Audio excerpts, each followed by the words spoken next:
Assalamualaikum warahmatullahi wabarakatuh. A'udzubillahi minasyaitonirrajim. Bismillahirrahmanirrahim.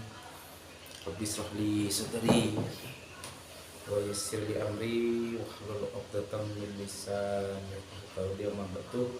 Teman-teman, sahabat-sahabat semuanya yang jauh di sana, yang dekat di sini semuanya, mudah-mudahan dalam lindungan Allah Subhanahu wa taala.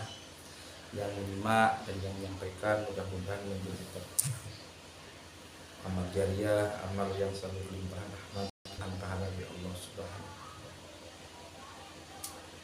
Teman-teman, alhamdulillah ya, sekarang sudah mulai tidak lagi sakit dan mulai sembuh dan bisa berjumpa.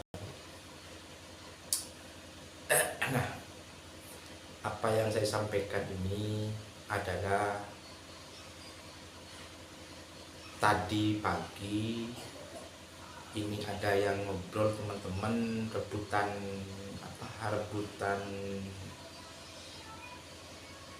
bicara, bahkan apakah Allah itu punya anak, apakah Allah itu punya bapak, punya ibu. Ini tentang tauhid. Jawabannya bagaimana? Jawabannya adalah surat Al-Ikhlas. Ya, jawabannya adalah surat Al-Ikhlas. Surat Al-Ikhlas. A'udzubillahi minasyaitonirrajim. Bismillahirrahmanirrahim. Qul huwallahu ahad. Qul itu katakanlah. Qul huwallahu ahad. Katakanlah ahad, satu. Qul huwallahu ahad. Katakanlah bahwa itu satu. Ya, artinya Allahus Somad, Allah tempat meminta. Allahus Somad, Allah itu tempat meminta. Ini artinya ya. Qul huwallahu ahad. Qul huwallahu ahad. Jadi surat Al-Ikhlas ayat pertama mengartikan, menyimpulkan bahwa Allah itu satu. Allah itu esa. Allah itu tidak ada dua, tidak ada tiga, tidak ada empat. Allah itu satu. Ya, awalan akhirat, mengawali dan mengakhiri. Ya. Jadi Allah itu esa, Allah itu satu. Nah, kalau Tuhan itu lebih dari satu, itu bukan namanya Tuhan. Ya, Allah itu satu, esa. Makanya ketuhanan yang maha esa. Dan kalau dianukan ketuhanan yang maha esa. Jadi Tuhan itu, Tuhan kita yang disembah itu satu, esa. Qul huwallahu ahad. Katakanlah bahwa Allah itu satu. Allahus Somad, Allah itu tempat meminta. Jadi Allah itu tempat meminta. Jadi kalau kita butuh, kalau kita sulit, kalau kita sedih, mengadulah kepada Allah, bersujud kepada Allah, berdoa kepada Allah.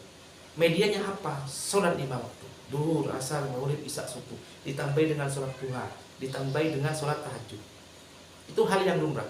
Kalau manusia sering diminta-minta, tidak senang. Tapi kalau Allah semakin sering dimintai, semakin senang.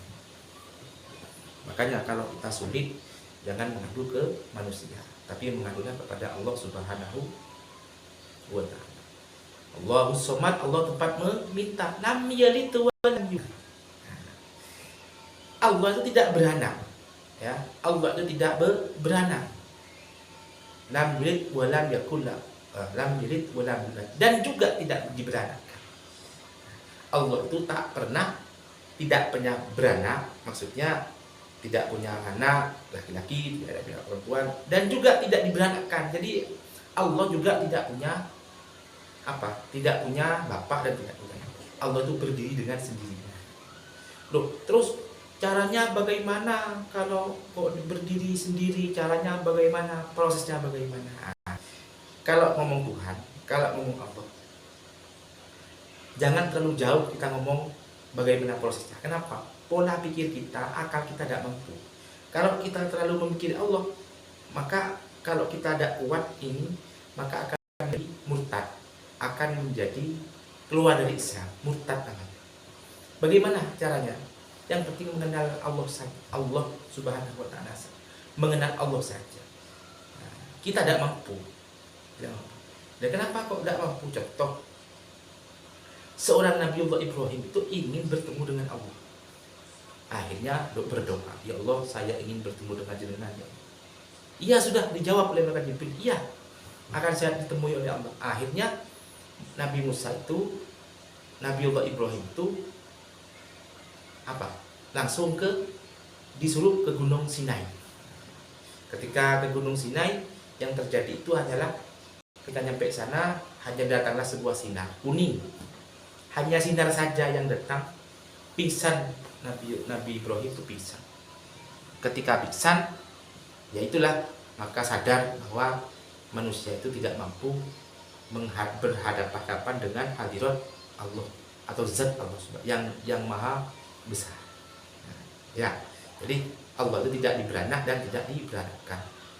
Qul huwallahu ahad, Allahus samad, lam yalid walam yulad walam yakul lahu kufuwan ahad.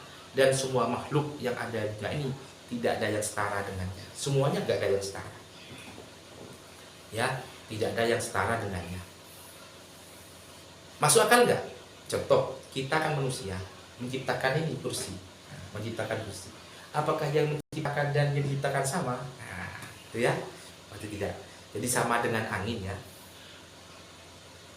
Sama dengan angin. Angin itu kan tidak kelihatan, tidak mampu dilihat, tidak mampu dipegang, tidak mampu dilihat, tapi bisa dirasakan. Bunyinya kentut ya, kentut itu kan berbunyi, tut, berbunyi. Tapi tidak bisa disentuh, tidak bisa dilihat, tapi dirasakan. Itulah zat Allah seperti itu. Ya, itu ya. Jadi contoh angin. Makanya kita harus betul-betul percaya kepada Allah, kepada Tuhan yang Maha Esa yang dengan penuh hikmat, dengan penuh keyakinan. Maka apa yang kita damba, apa yang kita impi, semua akan terjadi. Makanya qul huwallahu ahad, Allahus samad, Allah meminta. Adukan kepada Allah apa yang menjadi perjuangan kita, apa yang menjadi niat kita. Memang disuruh disuruh mengadu kepada Allah. Kalau tidak mengadu, ya Allah tidak akan memberi.